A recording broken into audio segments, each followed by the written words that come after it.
Hello everyone, and thank you for joining us for the release of the 2022 Healthy Land and Water Report Card results. I'm Stephen Robertson, the very proud Chair of Healthy Land and Water. I don't think I'm biased in saying I think we are home to one of the most biodiverse and beautiful areas in Australia. Southeast Queensland is a place of remarkable natural beauty and tremendous environmental significance. We're also home to several internationally recognised areas which have been listed as Ramsar and UNESCO sites of significance and protection.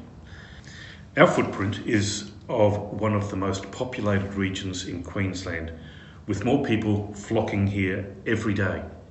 Ensuring the region's ongoing sustainability, livability and prosperity depends on the health of our natural assets. Our report card is one of the many ways we track how we're going and ensure we protect and build resilience in what we have. As our new Healthy Land and Water mission statement says, to deliver an environment for future generations to thrive. Now, I know some of you were planning to join us for a face-to-face launch this year ahead of the First Nations Forum, which was going to be held at Walkabout Creek today. With the sad news of the passing of Uncle Gavin Costello last week, out of cultural respect for sorry business, the First Nations Forum has been postponed and we've transferred the launch of this year's report card online.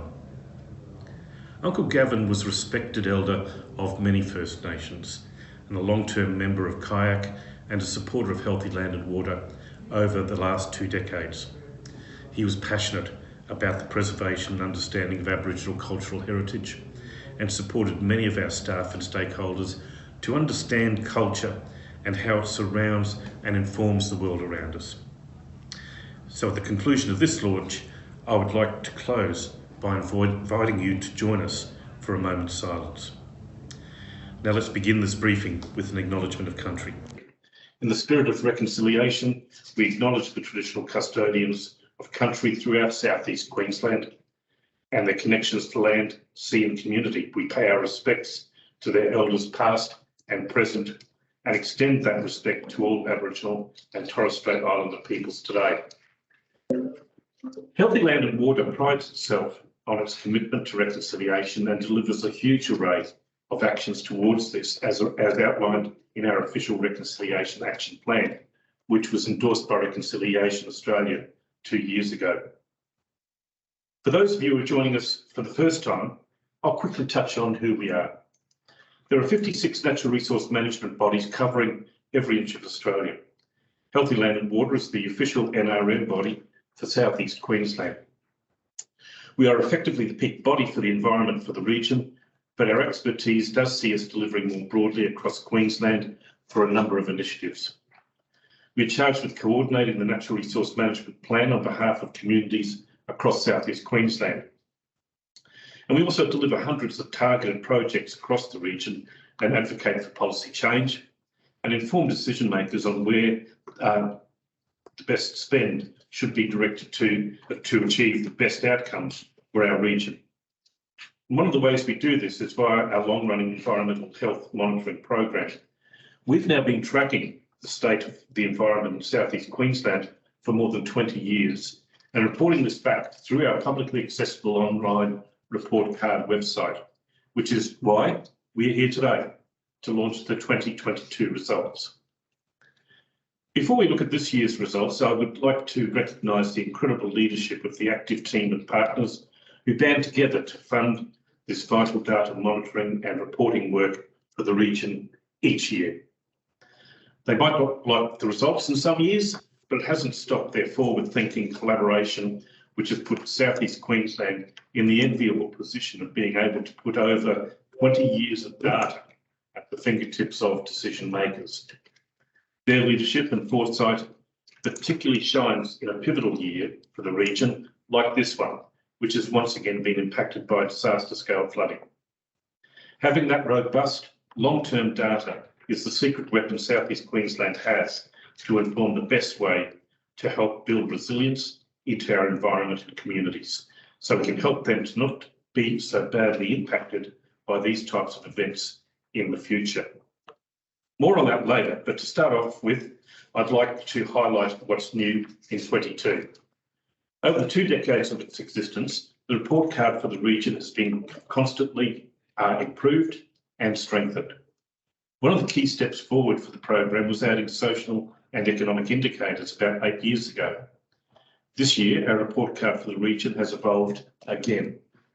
A couple of notable additions are the introduction of rosettes for each region, which are a great visual way of breaking down the grades into a snapshot view of what is influencing the grades regionally. Secondly, the other key addition is the introduction of cultural resource management indicators. Over the past 20 years, there has been an increase in the realisation of First Nations rights and interests being recognised. Much of this work has been led and delivered by individual First Nations and some resolute and steadfast supporters. Recently, Queensland's NRM bodies made a statewide commitment to the empowerment of First Nations to lead caring for country activities. Healthy Land and Water has begun implementation of this agreement through its operation, including integration of fire, biodiversity, restoration and marine programs.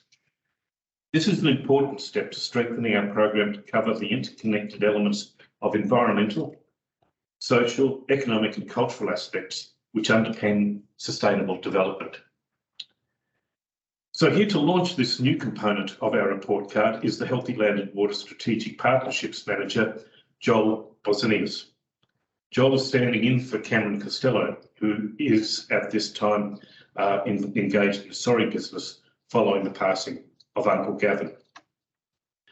Over to you, Joel. Thank you, Stephen. And yeah, it's definitely a privilege to be here in Cameron's absence. And I just want to acknowledge that this body of work comes on the back of a huge amount of First Nation leadership. So this is a really important move where we're at on our First Nation journey, which shows recognition that First Nations have an important and leading role in caring for country. Australia, here we have the evidence of the world's oldest living society and culture. The Aboriginal Cultural Heritage Act in 2003, it's been in place for 20 years now, yet the destruction of that intangible and invaluable cultural heritage is occurring at an unacceptable rate. To turn this around, it'll require a shift in thinking to recognise that is all of our responsibilities, from individuals to organisations, for all of us to come together and protect cultural heritage so that we empower and support First Nations through coordinated, collaborative and strategic approaches. Inclusion of these indicators is shining real light for the first time on many things that we need to focus on, with priority to recognise and learn from our region's rich cultural history and to create a better future for all of us together. In the first year, we've identified 4 cultural resource management indicators, which have been selected to highlight where First Nations stewardship is being enabled. This set of indicators uses a range of public data sets, public available information which shows how South East Queensland is recognising and advancing the leadership and role of First Nations people in the protection of Aboriginal cultural heritage. The indicators at the top of this page, you can see the first one there, highlights that 21% of the region has been recognised through native title over the landscapes of South East Queensland where native title persists. The second indicator there, 84% of First Nation parties are identified and recognised to lead the decisions relating to Aboriginal cultural heritage, and that's 84% of the South East Queensland region. And we have 0.8% of the region where there has been a fully completed archaeological survey, which identifies where our cultural assets exist in the landscape. And of the sites that we know of, there's many thousands of sites that have been recorded in relation to cultural heritage. Only 20% of those have cultural heritage management plans in place. So as you can see, there's still much to do to recognise and support First Nations and their aspirations to lead the stewardship of country and culture. There's been a lot achieved over the last 20 years, but much more to do. Putting these cultural indicators together with environmental, social and economic indicators for South East Queensland is a really important step forward in a long but important journey. So if we think about what instigated these last 20 years, you look back at Eddie Mabo's fight and the resulting implementation of the Native Title Act in 1993. It was First Nation leadership, the First Nations man, the Torres Strait Islander man, who fought for his rights, and then subsequently many Aboriginal and Torres Strait Islander people have led land management activities, and that has greatly increased participation over the last 30 years. It's also important to remember the development of the South East Queensland Traditional Owner Land and Sea Management Alliance in the mid-2000s, and the subsequent creation of our plan, the South East Queensland Traditional Owner Cultural Resource Management Plan. That plan was led by First Nations for First Nations to enable the protection of cultural heritage, the stewardship of land management activities, and set the direction of First Nations across the region. That's also being advanced by many of these same First Nation people on the world stage, and you can see how it ties in subsequently to activities of UNESCO, including the Sustainable Development Goals. Bringing cultural indicators into our report is a way that South East Queensland is showing leadership into creating genuine sustainable development to create an environment for future generations to thrive. And I'd really encourage people to look at the individual catchments and how these indicators reflect our region. Thank you. Oh, sorry. And now I'd like to hand over to the Chair of Healthy Land and Waters Independent Science Committee. It's a pleasure to introduce to you all Rod Connolly, who's from the Griffith Institute, Griffith Marine Science Professor there. And in the wake of the disaster scale flooding earlier this year, we are holding our breath to see what the impact was on our region and how we can protect our patch of the world so it's not badly impacted into the future. Thank you, Rod. Take it away. Yeah, thank you very much, Joel. That was very nicely presented, and thank you for taking the time to launch those cultural indicators on behalf of Cameron. Really appreciate it. I actually thought it's brilliant to see that progress, even though the results themselves are not always so tickety-boo, as you say. So, but what a great step forward in South East Queensland. Thanks again, Joel. So I'll now move to launch the Waterways report. And first thing I'll say is that I think everyone listening to this will be well aware that this year, 2022 in particular, had major floods. Those that live in South East Queensland are painfully aware of all of that. So there were particularly large rain events, and they affected us. And I'm going to say a little bit about that. They did affect the report card ratings, of course.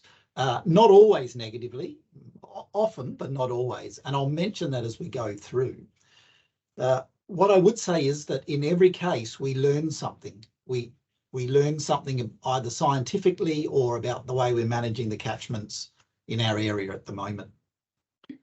And I'll put that in context. I mean, flooding is natural. It's been going on for millennia in South East Queensland. There is always heavy rainfall at certain times of the year. And so that's part of the natural cycle of ecosystems and so forth. But what a really major flood, or floods, plural really, that happened on this occasion tell us is it's like a stress test. So it finds cracks in our management of catchments in the area. And that's what I mean by learning. If we go to the next slide, and I'll start to talk about these extreme events. Thank you. Going back to what Stephen said, so this was really the first report card of its kind when it started just a bit over 20 years ago. Very, very novel globally. And from there, it's gone on to be emulated lots of places in Australia and overseas. So, you know, it's not trite for me to say, I think, that we're lucky to have such great measures of how the ecosystem and the social side of things are going. It's been great. The two decades of data show us quite a bit, which we'll see as we go through. Any 1 year of major rainfall can definitely skew the results, but having 2 decades with some floods and some droughts and everything in between means that actually scientifically we can really pick the trends better than if we only have short-term data. So it's been a lot of effort over those years, but it's worth it when you see how we can respond and what we learn.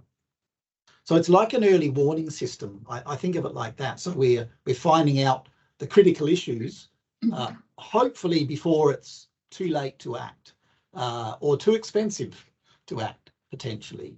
So let me talk about extreme events. So most people are aware that there seems to be an increase in the frequency of extreme events, whether that be bushfires, droughts, or floods, and also the intensity. And that will play out on ecosystems as well, is beginning to, and will even more so in the future. So that's what I mean by we're stress testing now and working out where our investments need to be. If we looking at this rainfall event, I mean, a lot of people ask, well, how did this year compare with 2011? A lot of people that are in the area living here remember 2011 as major floods, and they did a lot of damage. But actually, when you look at the numbers, this was a lot more rainfall. So here we see the dark bluey area there as very extreme rainfall, and it was much more widespread in the 2022, the right-hand side compared to the left-hand side in 2011. So they're both big events, but this was more impactful quite late in the season. And that means that because we run the report card over a financial year, so July to June, I'll mention later when we look at the health of Moreton Bay that actually does play out in the indicators, that relatively late in the wet season timing of the big rainfall. The key message is that the floods impacted people, and they in the usual ways that we know. So people lost houses, agricultural land, and so forth. But it was more extreme this time. We had long-standing effects of microbial contamination in people's houses and businesses. So there were health impacts. There were a lot of mental health impacts as well as physical health impacts on humans. So, you know, the environment certainly copped a whack, but I'm reminding everyone of what really happened there in terms of even businesses and homes and the financial consequences there of loss of assets, loss of income, loss of possessions. So very major. Actually, going back to what Joel was talking about, it's estimated that about a fifth of all known cultural heritage sites in SEQ were potentially impacted by the floods this year. So a lot. They tend to be often near waterways for fairly obvious reasons, and therefore they're vulnerable to these almighty flooding events. So I think alongside the usual conservation messages we have about the environment and about perhaps planning more generally, we are seeing a shift, I think, in that conversation about where are people living. So the planning of cities is even more at the forefront of everyone's mind. Two key messages for what was coming out of the waterways during the floods. There was not enough plant roots and vegetation cover to hold the soil where it should be on the land. So that's message number one. And the other one is that because we now have apps, these are images that were sent in by the public in Healthy Land and Water's rapid response app. We had almost real-time information about what was happening. And that's been getting better and better, both for emergency services and also for looking at the way the environment's going. And these images, of course, tell the story. And I don't need to go into detail, but there was certainly loss of a lot of agricultural land, good agricultural land, stream banks slumping, and potentially loss of houses into waterways and destruction of houses as well. So going to the slightly good news, which is to do with fish and invertebrates. If we look at the next slide, we see that well, actually, before I get to that, that's a satellite image of what it really looked like. And I think that tells a picture, doesn't it? That the entire system of waterways was full of topsoil from the land that was flowing through the estuaries and out to sea. So next slide, just showing some of the good news. I said that there is this natural flooding and drought cycle, and the fish and invertebrates, especially in the western and central catchments, they tend to do it tough through those drought years. The rivers and wetlands become a series of small pools that are not connected to each other. There's a lot of trouble for our native fauna that live in the water. Here are some lovely native species of fish, and then in the small circle, if you can make it out, it's actually the nymph of a dragonfly. So these are species that do well when there's a bit of water flowing in the rivers. So the breaking of the drought out west, for example, helps there. So that's what I mean by there is good news. There's increased connectivity across our upper catchments. And so you'll see when we get to the wagon wheels, the rosettes that Stephen talked about, and we look at the waterway health, that sometimes there are wins because some of those waterways are better connected. So if we now go to a map of mud, of a mud map, so to speak, of Moreton Bay. So we've shown you here from left to right 2015. So that's an outcome from the 2011 floods, where intense red is a lot of mud fraction in the seabed of Moreton Bay. And then as you move towards the green colour, that's sandy, that's clean white sand. So 2015 had a lot of red in it from 2011 floods. Then by 2019, after extended dry period, and so not much input, it was just starting to pick up a bit. So you should be able to see that there's a bit less red on the map there. But then 2022, this is after the floods, it's back to looking at least as bad, in fact, worse than in 2015. And if we go to the next slide, we'll look at some examples of what that really looks like. And here's the advantage of a great data set over 20 years. So I'm talking like a scientist, but you can see whatever your background is, that this is quite powerful. The three graphs are mud fraction in the sediment at the three circled sites highlighted. So they're all away on the east of the bay. And 20 or so years ago, when we first started measuring this, they were clean white sand. And they're now not clean white sand, even in the good years, right? So that's a very rapid increase. Why I'm carrying on about that is because this is all topsoil from the land where it was really useful, and people used to grow crops on it, or there were natural forests on there. So that soil is now out in the bay. And the reason that's important is if you're sort of wondering what's wrong with mud, like it's a bit different to clean white sand, we know, but what don't we like about it? Well, it literally smothers corals and seagrass to death.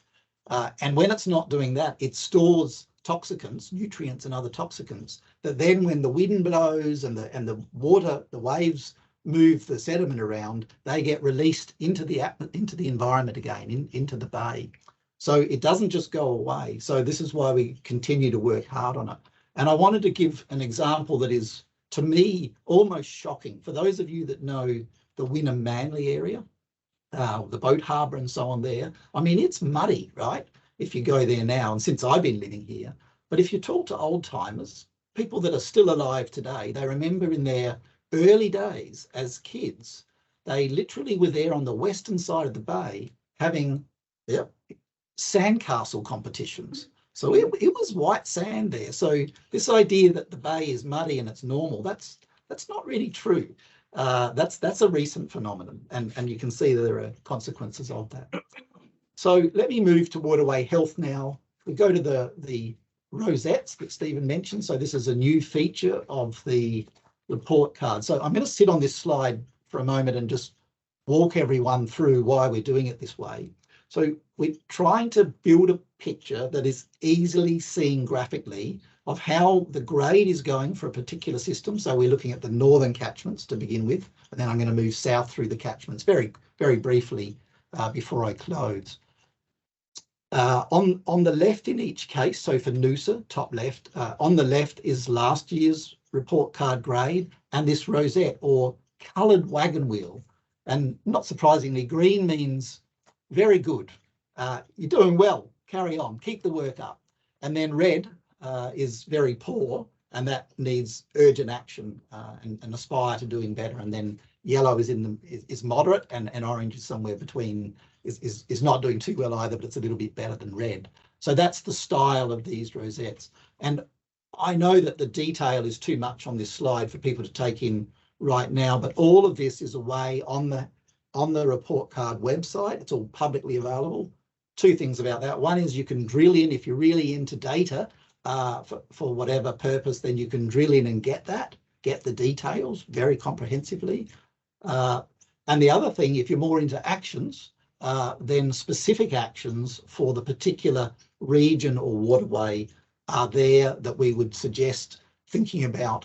They're all there on the website. So I'm not going to go into those today, but that's the resource that's available to everyone. So the amount of green tends to decrease, or the amount of red tends to increase as we move from last year to this year. And we'll see that across the board as I go through the different regions. The red at the bottom for most of these, if you can't see the labels, you'll see it online, but if you can't see the labels here today, then that's about loads, that's pollutant loads, sediment and other pollutants coming in with the big rainfall. So you do tend to pick up a lot of red towards the bottom of the wagon wheels. We'll move through these slides reasonably quickly. So if we go to the next set of catchments, so central catchments, you can see the grades, they weren't great to start with, but they're certainly worse now. So that's rather telling. A decline across the board, really.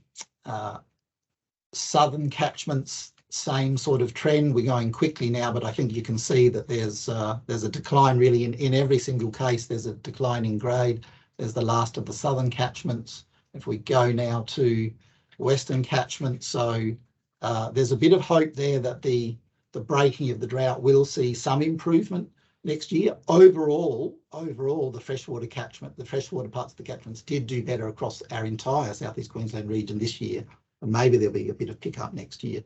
If we keep going through the slides, last of the western catchments there, and then we'll pause on Moreton Bay, because I know this has a lot of green, and so you might think it's going all right. To some extent, that's true. It kind of held the line. So there were drops in grades, but they were relatively modest. And I'll say something about the indicators there. That there's a lot of truth in what you're seeing there, but it's also the case that for our bay indicators, we tend to use a set of indicators that take the entire financial year into account. And because the floods came late in the year, only a small number of months in this year's released report card were affected by those floods. So actually we're very alert to what might be happening right now and into the start of the next reporting period. So let's not get ahead of ourselves. Next slide. The last of the bay. Thank you, Broadwater. So let me move to finish this with the key messages. Where are we at? Well, we've learned a lot from a big flood year. We've got the key messages in front of you there.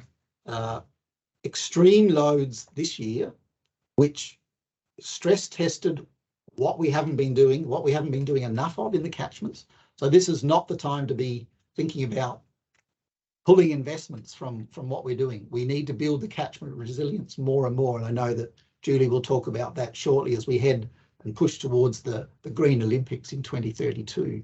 So the other thing is that although environmental condition declined, there were some wins in the freshwater reaches, in the rivers. The climate resilience, we now, I feel, better informed than ever. And so although it was a very unfortunate extreme event, as I say, we learned a lot. We've had the release of the First Nations reporting and cultural reporting that Joel launched earlier. We've seen phenomenal engagement of the community with the waterways again this year. And overall, as I say, we've learned a lot and in this stress testing year. And with that, I've launched the report card waterway values, and I'm going to hand over to Julie McClellan, CEO of Healthy Land and Water, to take us through. Thank you, Julie. Thank you, Rod, and thank you very much for that overview. And this year has been a testing time, as you talk about, the stresses that we're having to respond to. Just before I start, I would just like to thank my amazing science team. They're sitting in the room with us today. So Emily Siak, Jake Coates-Main, Iris So, Michael Castiglione, Shannon Mooney, led by Shannon Mooney. And I would like to acknowledge Joel and Maddie, who have done amazing jobs with the Cultural Heritage Indicator. So it's a fantastic team and an amazing effort by all of them. So I would like to acknowledge them. Just picking up on what Rod was saying, at Healthland, we really couldn't agree more. This year's results and trends over time really send that strong message that we do need to do more, and we do need to do it faster. If we think about the report card, how it's led over time, it's really informed community-led action, but it's not just about the data and the outputs, it's that theory of change and, you know, looking at trends and then that outcomes reporting. So it's not just a suite of data sets and numbers, it actually starts to inform what we can do, where we can do it and what needs to be done, and in particular that prioritisation. So there's been a huge amount of work spanning over many decades, and when we look at the impact this year, imagine what it would be if we hadn't done that work. So if we hadn't invested earlier, it would have been probably more. If you saw the photos that the community took, it would have been probably of greater impact. So there's been a lot of work done by local governments, by community groups, by the water utilities and the landholders to protect our waterways. And this has helped us largely hold the line in terms of waterway condition, though we are, as Rod pointed, starting to see that decline. And I guess importantly, sadly, seeing that decline in Moreton Bay, our Ramsar listed wetland. But we do need to scale up because we are starting to see that there are far more stresses on southeast Queensland. People are, as we know, I mean, I looked at the demographics of people moving into southeast Queensland last year alone, 107,000 people. I think 102,000 of those left New South Wales. So people are continuing to flock into southeast Queensland. People need somewhere to live, they need to eat, and they need jobs. But how do we do it faster? How do we actually respond to the increase in stresses on southeast Queensland? I mean, one of the ways is we need to empower and fund more. And as Rod said, don't pull back now. This is where we do need to empower and fund more of that community-led work to make serious inroads into turning this situation around. So let's think about it. Is there something we could focus our attention on?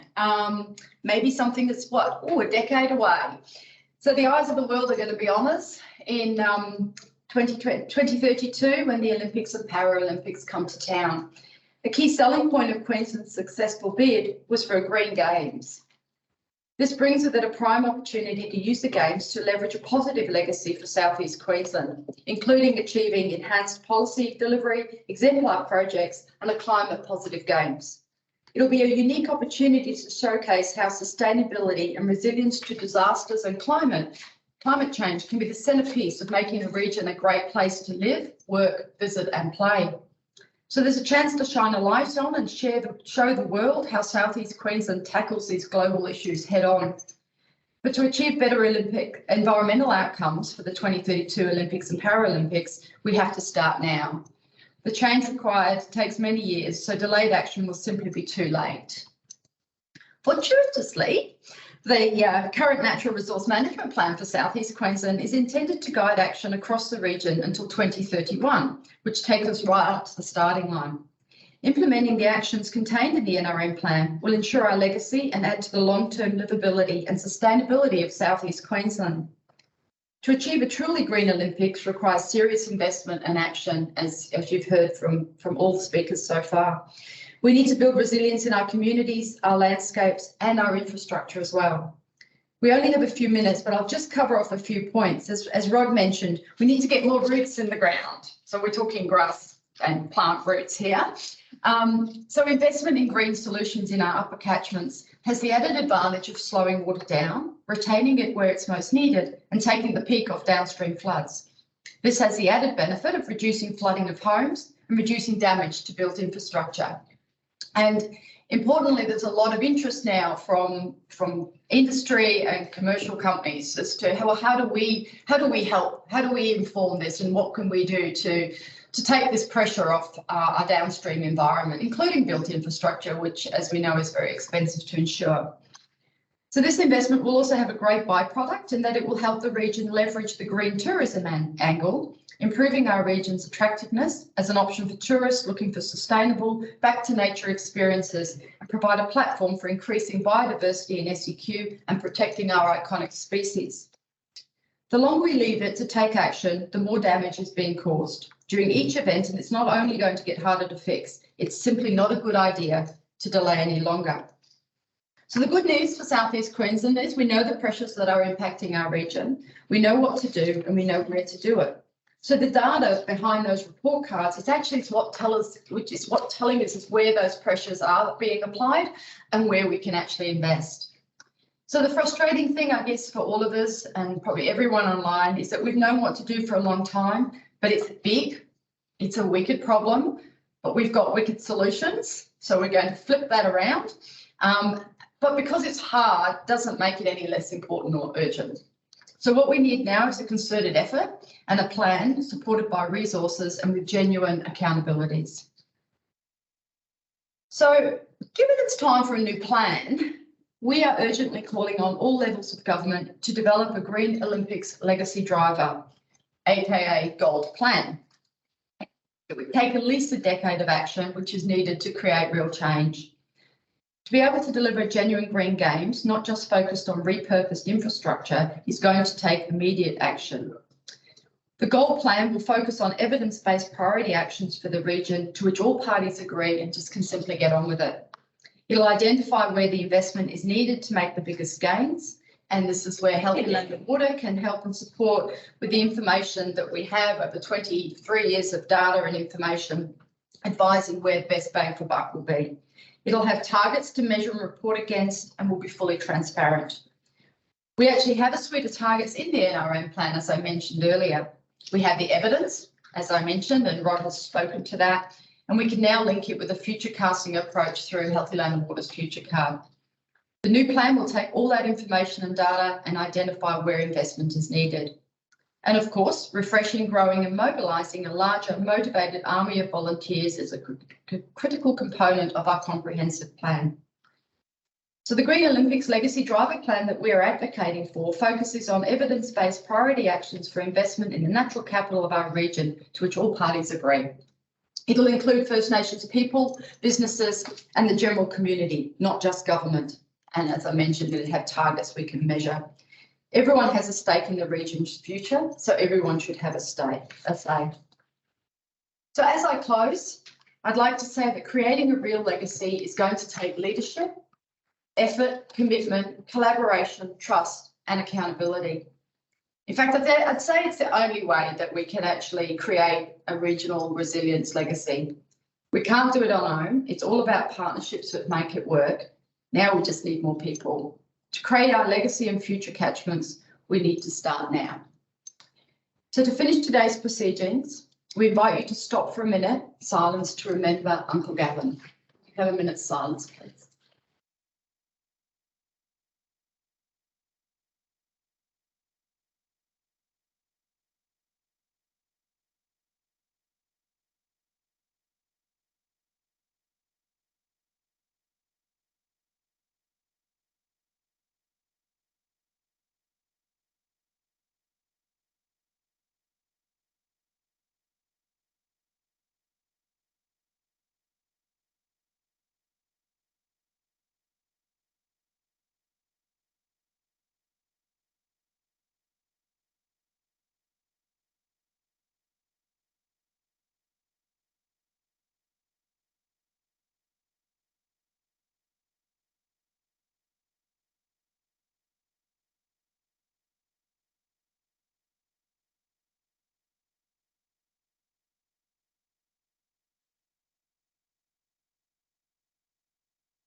Thank you. So in closing, Uncle Gavin's legacy will live on. He was a strong advocate for collaboration and for partnerships. And that really is what Healthy Land and Water is about and what we are trying to drive in the region. As I said, we can't do this alone. We actually do need partnerships, and we all need to pull behind this to actually create a legacy for future generations to thrive.